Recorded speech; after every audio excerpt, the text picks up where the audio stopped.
lasers are concentrated forms of light in certain wavelengths. And so most people think of laser and they think of like Star Wars or whatever. So lasers can be very powerful and they can be used to cut metal and etch metal and things like that.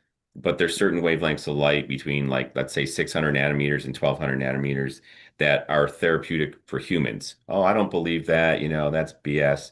Well, you just mentioned it. When it's cloudy for weeks at a time and then you get a sunny day, how do you feel?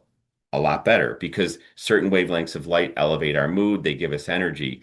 In humans, it's called photobiomodulation, or in animals, I should say, because it works on dogs and thoroughbred horses, etc. Lasers are used on those as well. And I'm sure the animals feel better. Well, nocturnal animals probably don't feel better during the daytime. But anyway, point is, there are certain wavelengths of light that stimulate our cells. The little mitochondria is the powerhouse of our cell, which everybody probably learned in high school biology. So certain wavelengths of light stimulate the mitochondria to produce more energy, more ATP. ATP is energy for our bodies. And so certain companies have figured out how to get certain wavelengths of light to go through their lasers in a safe manner, which we have what we call an MLS laser, a multi-wave locked system.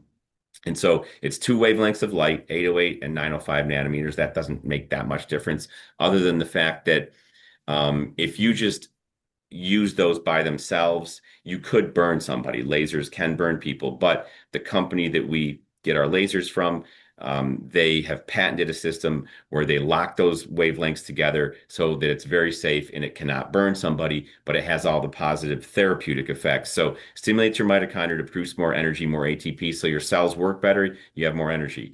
Number two, increases blood flow to the area. So if you increase blood flow, you're going to increase healing, you're going to bring in nutrients, and you're going to wash out all the toxins. Number three, it decreases swelling and inflammation. So when you have arthritis or you have bursitis or things like that, there's swelling, there's inflammation. It helps get rid of that, which also helps your pain. But speaking of pain, it also directly inhibits the painful nerve fibers, the nociceptors that cause your pain. So it stimulates the mitochondria, increases blood flow, decreases swelling and inflammation, and decreases pain directly. That's what lasers do. It's called photobiomodulation.